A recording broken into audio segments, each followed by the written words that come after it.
Hey, welcome back to Team Builders. Today, I've got one of the unique teams that hires experienced agents versus new agents. I want to unpack that and how these guys have built this monster business. Scott and Mike, welcome to the show. Thank you. Sorry, Mike. Yeah, that was really good. That was really great in unison, by the way. Thank you. So fellas, out of the gate, what I'm intrigued by is, you built this monster team. So actually, Scott, unpack this for us. What's your role? What's Mike's role? Just so we have context. And then I want to unpack all this. Yeah, sure. Absolutely. So Mike and I are co-team leaders. We do have 30 active agents and 5 staff members in different roles. Yep. Operations manager, marketing/listing assistant, executive assistant, and a virtual assistant that is full-time that helps us with marketing. Beautiful. Yep. Beautiful. So how do you do co-CEOs? How does that work? Yeah. Well, it's like having 2 Batmans, Tom. So, we we look at it as like, as we're both active in the business. So we're both active in production. Yep. And then we have experienced agents on our team, as you mentioned. The average experience age on our team is over 10 years. So most of the agents we attract are people that want to grow their book of business and allow us to help them get there. We're doing it from a place of example. For sure. And hiring experienced agents really gives us the opportunity to always play the long game. So there's certainly some training and onboarding that takes place. Of course. But the fact that we are in the best position to help them, wherever they are in their business, we're able to put away the small, building blocks of very basic levels of building a business. Mm-hmm. And we can just get right into, okay, how can we execute on the highest production activity available to them? Scott, I love it. I still am going to go back to this. I have to unpack this. You meet couples that, run businesses together. You meet, two and two couples getting together and trying to run it with 4 people making decisions. That's a lot of mental work. So how do you guys divide and conquer this? Because you're also personally producing at a high level. So who makes what decisions and how? Yeah, I'll touch on the first part of Mike if you want. So Mike and I certainly have 2 different skill sets, right? We approach the business differently. Mike handles a lot of the numbers aspect. I'm really good at building relationships and helping and being there, being the person that the agents can always go to. Mike certainly as well, but 27 years in the business for me. So I feel like I've seen everything. I've been through 4 different cycles. Right. I am a voice of reason where maybe other agents may have only been through 1 cycle or none, right? So Mike, you want to talk about, generally we overlap a bit of a VIN, but sure. Mike handles some of the numbers, if you will. Yeah, totally. So as Scott mentioned, we have different skill sets and different approaches, but the one thing that's aligned around the big rock items. So I think if someone were how do I start a partnership from scratch? Well, it starts with over time. It starts with trust. It starts with alignment, and it builds from there. And that's kind of how things have happened. I've been at 18 years. Scott mentioned 27 years. So long time. It's more like a brotherhood at this point, and we come from that vantage point. Yeah, smart. And so Scott mentioned you're more the number side, which is crazy because when I see you on social with a dog on the bed and just these sort of funny, interesting skits, don't think I'm not paying attention, Mike. I'm always like, man, that guy's got a big personality. Now, balancing 2 big personalities, we could spend a lot of time there, but I'm gonna move away from it. I think I got the gist. You guys are still in production. Before we talk about these experienced agents, you've seen a lot of your friends. I mean, last year, 295 transactions, $4.2 million in GCI. This year already, if I'm reading this correctly. Now, where are you guys at year to date? I don't want to misquote this. This may be a couple weeks old. Yeah, we're on track for 170 million and right at 300 deals. We've been able to increase our average price point, which we're excited about. We just ran those numbers and we had around a 30% lift. So it's been, those are exciting times to continue to move things forward. And that ties in well with the fact that we are still in production. We absolutely are really prioritizing luxury, leadership, and listings. So with respect to our production and what we spend our time on. It's those 3 L's. So I love it. It's whether we're talking big rocks or OKRs or, wildly important goals, you and I are already talking about, Scott, the same stuff, which is my argument for everybody today is it's going to be listings, right? It's going to be brand, and it's going to be leverage, right? Those three. And again, there's no right or wrong. Yours is luxury, listings, and leadership. And leadership. All right, so let's give the listener, before we get into the experienced agent thing, which again I'm fascinated by, give us an example of some of the projects you have under luxury versus leadership versus listings. Let's go listings first. Certainly. So as mentioned, Mike and I are still in production. We obviously we're doing a lot of social media. We've jumped all in with video. We're generating listing opportunities through video, and our geographic farms that, we have a lot of time in on these farms. They're producing at a high level, different areas for Mike as for me, in different areas of town. And we're always seeking out other opportunities, other geographic farms that would be in the next tier price-wise, right, to therefore press that lever, if you will. You want to talk about leadership? Yeah, leadership, we're present. We're not absent leaders. So for our team, we're accessible. I think that's the big thing is when we're calling, we have our limits, right? You're not calling at 9 p.m., but if that's what it takes to put out fires, we really want to come from a place of how do we, you asked us a long time ago, Tom, in this respect, what are you building? What are you building for? Right. And we came back with an answer, what are the 4 ways we can get the best workplace award? That's what we wanted to do. And so, for us, it was discovering our A+ agents on our team, the NFL, if you will. How do we motivate them, keep them excited? Our college athletes, they're hungry. They need some good plays. And where do we direct them? And then the high school. And we don't take on too many high school. Most of them are are seasoned vets, if you will. But, our goal is to differentiate our team and spend quality time, because they have different needs at different levels. Yeah, we have to approach each differently based on where they are in their individual book of business. Yes. So furthermore, we are a collaborative team. We are all about, okay, let's build your book of business. And, the reality is, I think a lot of team leaders might hear us say that, and they might feel like, wow, you must have a lot of people that leave and you have a lot of churn. We really don't. The reality is we're constantly adding value. Obviously, our coaching membership is huge. The Tom Ferry referral network is huge. Our company referral network and others. So we're leaning into adding value. So then, compared to any other operation out in the marketplace, we stand tall. I love it. So you gave us a good little insight, Scott, on sort of geo farms, videos. And what's interesting, just coming back to that before I touch on what Mike was saying with leadership, I'm never blown away when I meet a luxury agent, solo team, et cetera, that doesn't start with geographic farming, right? That it's, of course, it's almost implied. Of course, it's your past clients. Of course, it's your sphere. But when you're talking luxury, unlike your past clients in sphere, which you can't always dictate the average sales price, you can with a geographic farm. Give us just a little bit of insight before we go back into leadership. I'm running a big team. Am I doing farming for my agents, or am I just doing farming for yourself? And how long does it take before you get the results? Yeah. So we don't do the farming for our team members. We show them the value of getting into a farm, their neighborhood first of all, and then the feeder neighborhoods that feed that neighborhood. Smart. Right? And constantly be looking for what is the next level for where people are moving from your neighborhood, your home base to, right? Yep. And then we've had people, not to get too far off, but I think it's relevant. We've had people come in that have just killed it on GeoFarm based on our directive, to first establish a presence in their neighborhood, dominate their neighborhood, yep, move on to the next, right? And so on and so forth. And, we always tell people, listen, it's investment, right? It's not an expense. You have to buy in. And who better to represent their neighborhood than them? 100%. And how long, Scott, on average? We tell people, honestly, 2 years.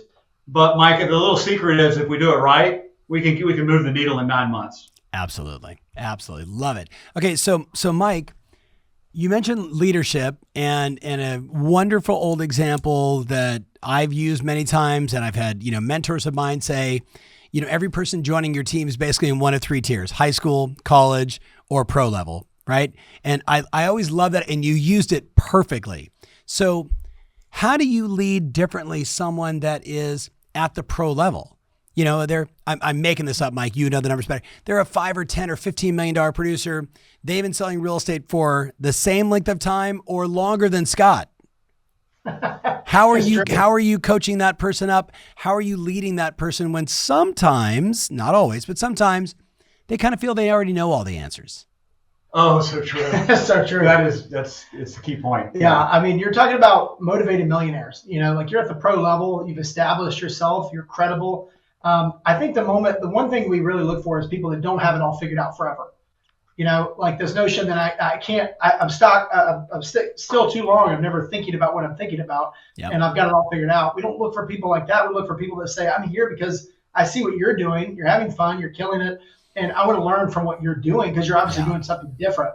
So it starts with the right people, always, like people that want to grow and want to be around that type of mindset of growth. So like the vets that have been in the business, that may look like a lot more one-on-one time. So for us, it's not a group setting. They're not coming to the weekly training that we provide, not generally. We may provide lunch and they may show up, but in general, it's a lot of one-on-ones. And it's like coaching, like saying, all right, you're geographic farming. Let's tweak your postcards. Have you thought about saying something like this? Have you thought about incorporating a QR code? Have you thought about doing this as a landing page? Let's plug you into our regular coaching sessions because there's so much value there. It's like, Oh my gosh, every time we leave, our jaws drop. Like, oh, we have so much to do. So I think it looks differently for the ones that are over our $5 million club and the vets on our team versus the folks that are, lower than that.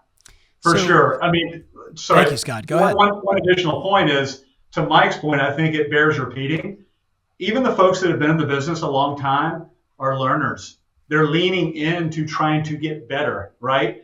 Do we have folks from time to time that want to twilight their career? Absolutely. And we help them do that. So of the two of you, who's the better recruiter of those senior agents? I think Scott gets the award. Yeah, I'll be humble, but I'll let Mike say that. I would say also I agree. Yeah. Okay. So then let's talk about that. So how do you recruit a senior agent? Are they only coming to you? Are these layups because they're coming to you, or is there some outbound recruiting directives? Yeah, I will tell you, the most recent folks that have come on board that classify in this category, I would say, are folks I've had a relationship with for a long time through transactions, just being connected in the community, having signs in yards for a long time. Yeah. So that's some kind of layup, to be pretty frank with you. We don't do a whole lot of the traditional recruiting. We're not burning up the phones to strangers. For us, it's been more about attracting the right people. Social media and video has been a big part of that of late. Yes. And it's something that, honestly, but before probably 2 years ago, we didn't really consider the benefit of video and social on our recruiting strategy. So we've definitely seen some really improvement in that respect. Yeah, totally. And this year we're excited. We eventually have 30 active agents, including us. We're also in 2 expansion markets. So we launched 2 different markets outside of our primary market. And we would only do that with seasoned professionals. And we worked a great business partnership. It's fruitful for all involved. And I think that's the case. If you come from the place of this is a win-win, you don't like doing X, Y, Z. How can we take X, Y, Z off your table and help you increase your book of business? That's what we can provide as a solution. And if you're twilight your career and you're a vet, 25 years in the business, maybe there's some things that, like you could do a little better that you don't want to do. We could take an offload on your plate. And last time I checked, there's not a retirement party for a real estate agent. There's not. And there's no succession plan. So we've developed a plan that we can help people in place so that they can move on to the next phase and they can have a fruitful partnership going forward with that next phase of life may that look like. I just had Tim Smith on a live show. I think it was last week or the week before.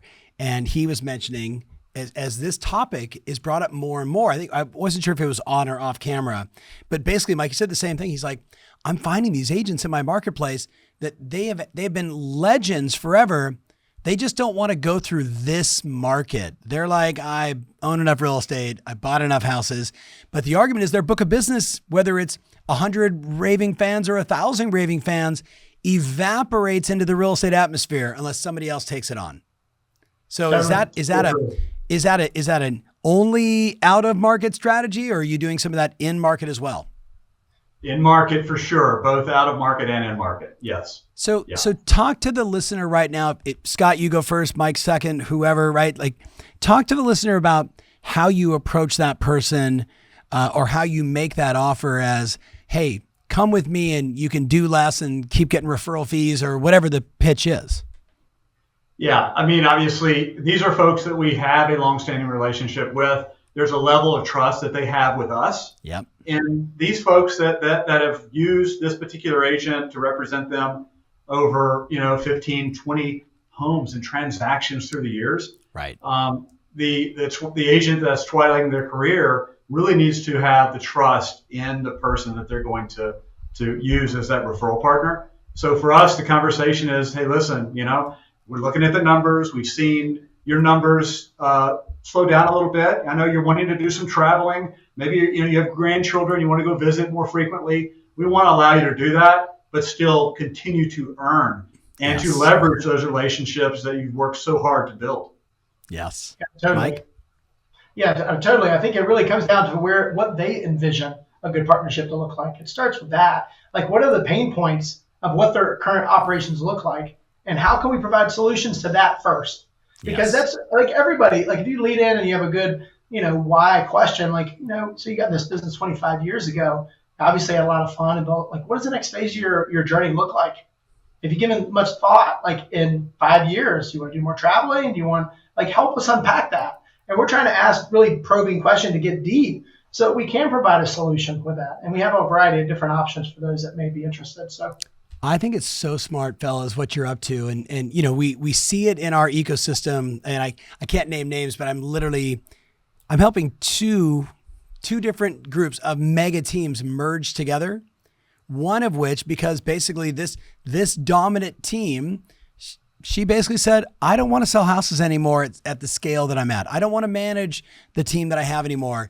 And this group over here, they are ascending like you guys, and they're like, come on over, right? I mean, we'll make it, and co-branding and co-marketing, but they do have some agreements in place that say things like, you have to continually shoot, 4 videos a year so we can push that to your database. You need to make sure that you generate X number of transactions. Otherwise, it's not really worthwhile for you or for us. Do you have some of that stuff in place as well? And if so, what is it?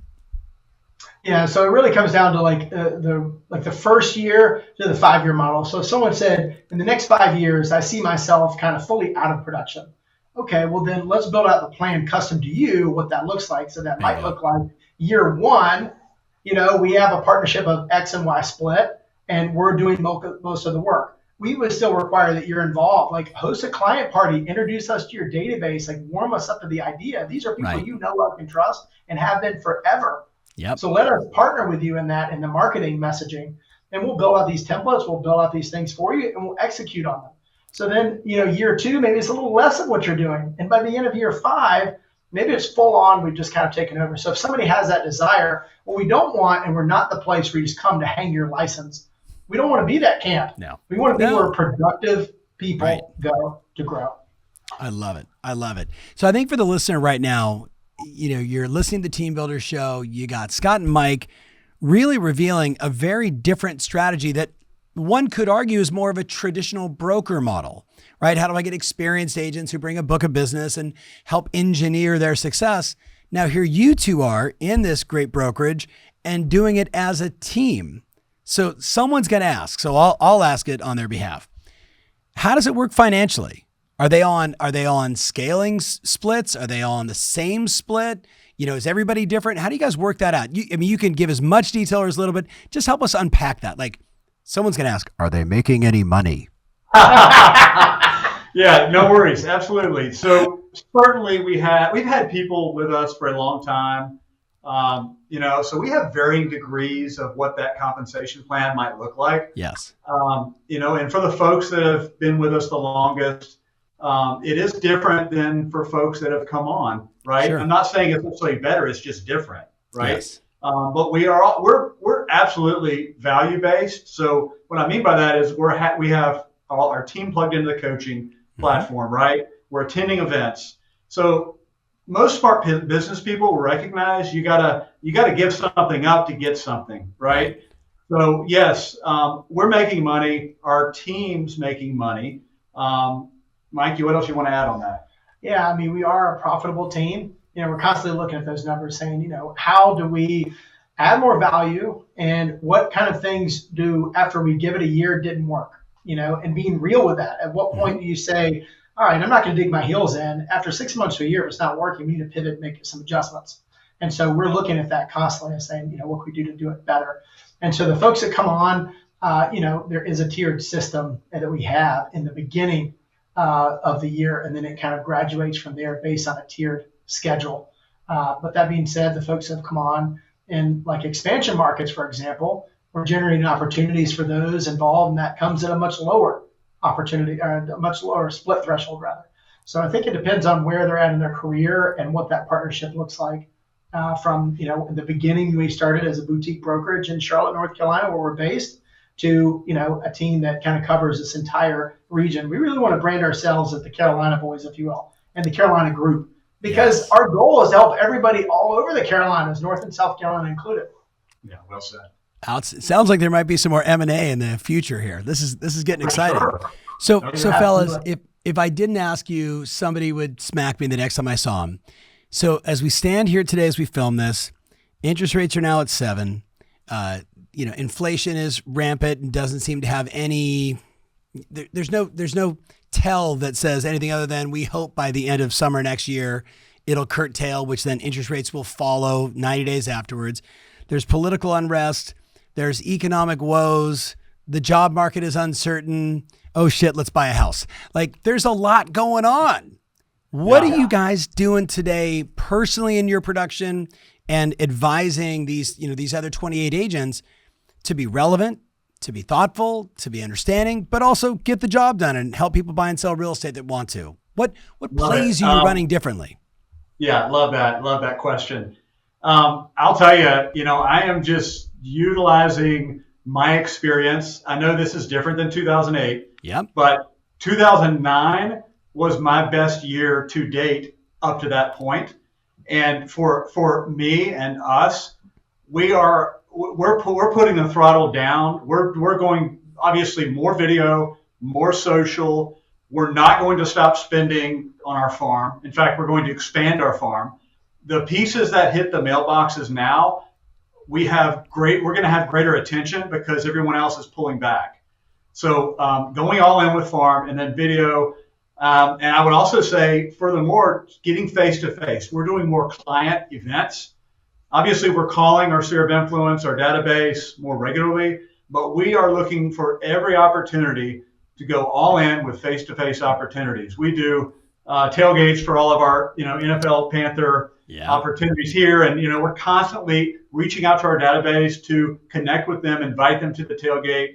We have tremendous participation, but better than that, everyone is so thankful that we're inviting them, right? Yes. So not everybody's able to come and be there for the face-to-face, but it gives us another reason to reach out to our database for the invite. What else, Mike? Oh, totally. I've heard it said like complexity is the enemy of execution.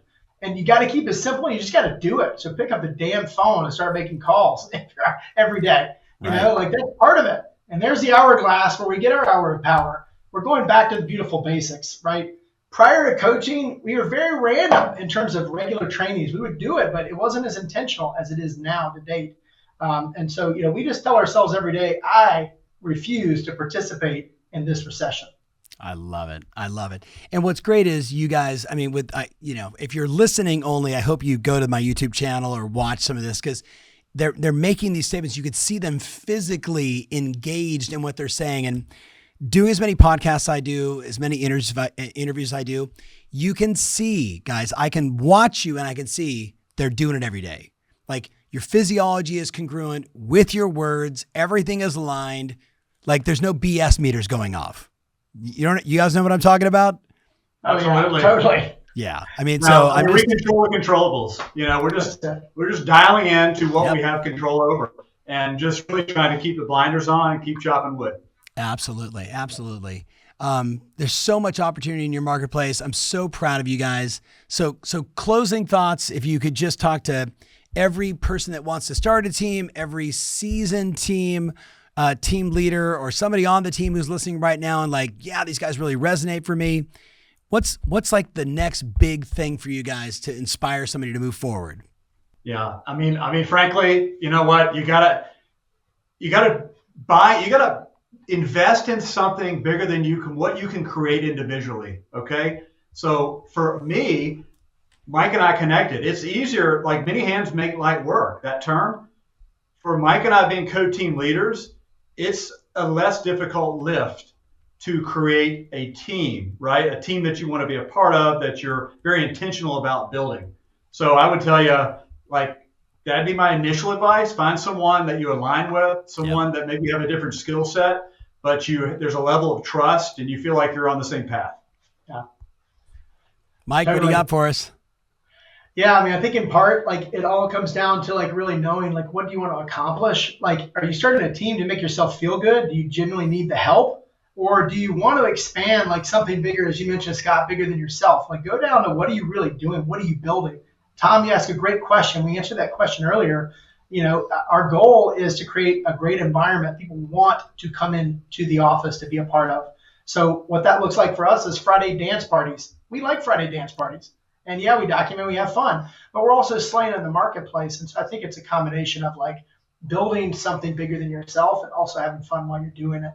And just don't losing sight of like what is right in front of you and where are you going from there. Yeah, and I will also add, I feel like, for those folks that are listening, it's okay to join a good, solid team, right? You've been in the business a long time. You should have no qualms about aligning with somebody who already has something pretty special. So let it like either start a team or join a team, right? I think that's the long-term play. Operating as, a solopreneur, I think if you're really pushing a boulder uphill on the long run. I loved your lines, and I'd never heard it said this way before, Scott. Many hands make lighter work. I mean, I've heard variations of the same message, but like that was spot on. So fellas, I appreciate you both so much. I can't wait to see you again face-to-face soon. If somebody wants to reach out, what's the best way for them to connect with you? If they've got a question, they want to go deeper, they want to understand more, how do they reach out to you guys? Yeah, totally. They can always give us a call or find us on social. So our social channel as a team is Pridemore Properties, and Scott Pridemore, Mike Hege, Compass, Pridemore Properties. Yep. And your phone number? 704-491-9445. 704-562-0792. And we cannot stop without giving a shout out to Jeff Mays, our coach. I mean, he has really, really helped us tremendously to think bigger. Okay. Yes. That's another thing. Like, let's rewind. Another aspect that I really want people to hear, your coach allows you to think bigger. Okay. That's huge. That has been like the mic drop for us. Okay. Yes. Thinking bigger. I love really, it. Yes. We leave our nose bloody a little bit. We're like, now we got to think a little bit. We got to dream a little bigger. It's okay. That's Jeff. That's Coach Jeff at his best. Come on, guys. Let's go. Let's do something bigger. Let's go. Let's go. All right, you two. I appreciate you. Thank you so much for delivering value on this session today. And for my friend out there listening, look, there's no wrong way to do it. You got to decide your path. That's what I kept hearing with these two, that, you just got to know yourself. You got to know your customer, whether that's the agent or a brand new agent or experienced agent or the buyer and the seller, and then just deliver massive value, which it's a vague statement, but they've given you a bunch of insight on how they're doing it here. So listen to this one a few times, reach out to me if you got more questions, and make sure you hit the like and notifications and all those fun little buttons all over the place.